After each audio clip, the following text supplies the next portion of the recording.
They said Roswell was the first. They said nothing ever fell from the skies again. They lied. Because 9 months later in Aztec, New Mexico, another craft came down. But this one didn't explode. It landed silently, perfectly, like it chose that canyon. When the locals arrived, they saw something alive inside.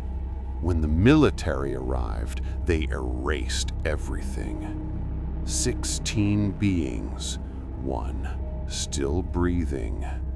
For 77 years, they've buried this story deeper than any nuclear secret. But tonight, we're opening the file they swore would never be spoken of again. This is the confession they tried to erase.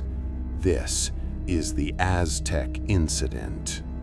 Today, we dive into the UFO they buried alive.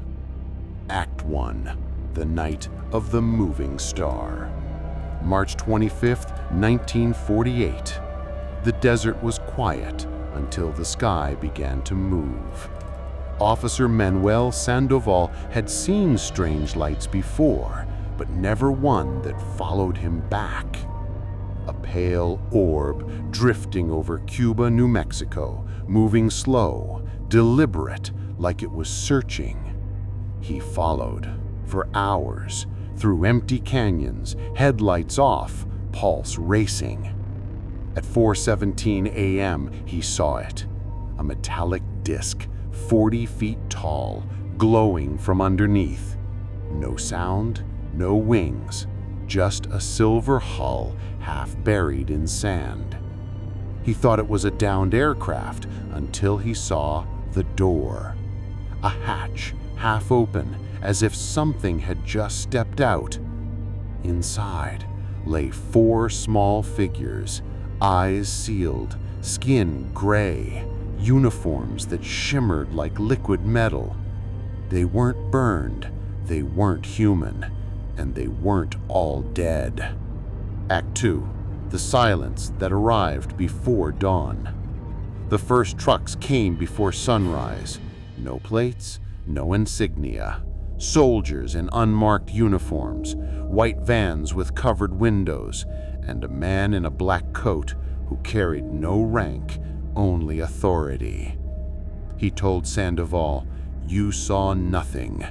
Then quieter, "Hand over your camera and forget you were ever born." Every witness was separated, notes burned, film confiscated. A brush fire suddenly erupted nearby, the perfect cover for the smoke rising from their evidence burn. When the fire cleared, the ship was gone. All that remained was a circle of melted glass and the taste of iron in the wind. Hours later, a classified memo reached J. Edgar Hoover. It read, "Recovered disc, occupants 16, status confidential." Hoover demanded access. The Army denied it. The memo was stamped irrelevant and buried. But one copy survived, hidden by a man named Doug Nolan. Act 3. The tape that shouldn't exist. In 2003, Doug Nolan, then an old man with shaking hands, left a recording behind, a confession. He said, "I saw 4 little men, burned but not dead. The door opened from the top, folded down like a ramp. We stood there 5 hours before they came. Then they took everything." 5 hours, meaning the military wasn't first. Locals had time to look, to touch, to hear, because Nolan's next line changes everything. It didn't crash. It landed. Landed. That one word rewrote history. Because this accident happened exactly over El Paso gas field, a restricted site connected to Los Alamos lab, where the atomic bomb was built. They weren't random visitors. They were watching us. Act 4, Project GLEAM. Decades later, a declassified memo surfaced. Project GLEAM, a joint Air Force atomic energy program focused on non-terrestrial vehicle recovery. 2 recoveries listed: Roswell, 1947, Aztec, 1948.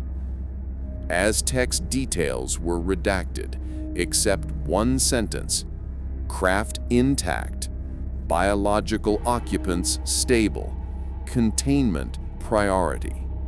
Stable, alive. For years, researchers laughed it off until a journalist named Jaime Maussan produced a single photo: a man in a gas worker uniform standing beside a metallic door, and behind him a reflection: 2 large black eyes staring through the hatch. Within 24 hours, the photo vanished. Maussan's home was raided. He said agents not from this country confiscated the negatives. He never spoke of Aztec again. Act 5, The Millionaire Witnesses. By the 1960s, everyone who'd seen the crash had either disappeared or prospered. Oil workers who could barely pay rent were suddenly millionaires. New houses, new trucks, new silence. Scott and Suzanne Ramsey spent 25 years tracking where the money came from. Their discovery? A stream of checks issued from educational foundations linked to the Atomic Energy Commission, all dated the week the crash occurred. When Ramsey confronted one surviving worker, the man whispered, "They told us we were cleaning up a gas explosion, but that wasn't gas, and those weren't men." 2 weeks later, he died. No autopsy. Act 6, Hangar 18. Transport logs show a sealed rail convoy leaving New Mexico 2 days after the crash. Destination: Wright-Patterson Air Force Base, Hangar 18. Inside, 16 cylindrical pods filled with amber fluid, each containing a small figure, limbs folded like an embryo. Technicians were ordered to drain the fluid. When they did, 1 heartbeat appeared on the monitor. It lasted 17 minutes. The Air Force called it residual current, but one witness said it twitched, blinked, moved. He said, "It was sleeping. We woke it up." Act 7, Hoover's red ink. J. Edgar Hoover, furious at being shut out, kept a personal note in his vault. It read, "Army withholding recovered disc, 16 bodies, 1 breathing." He underlined 1 twice. That note was found decades later in red ink, faded almost pink, but still legible. And beneath it, 3 words: "Initiate internal surveillance." It was the birth of MJ-12, the secret committee tasked to hide the Aztec recovery. Act 8, The Film That Never Aired. In 1987, a reporter from the Santa Fe, New Mexican, received a metal film canister. Inside, a 16mm reel labeled Aztec Footage, March 48.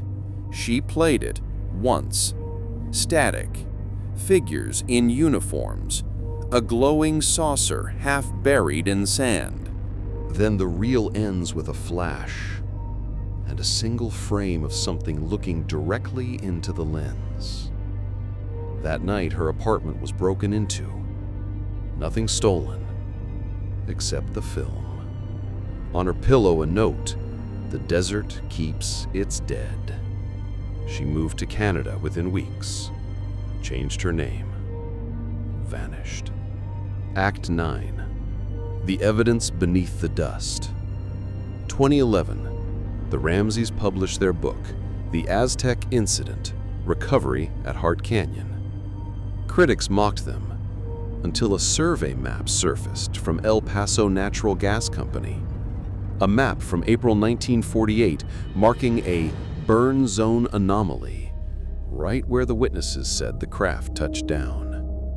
Soil samples show traces of melted silica and radiation isotopes identical to early atomic test residue, plus an unknown metal alloy later found in stealth aircraft coatings.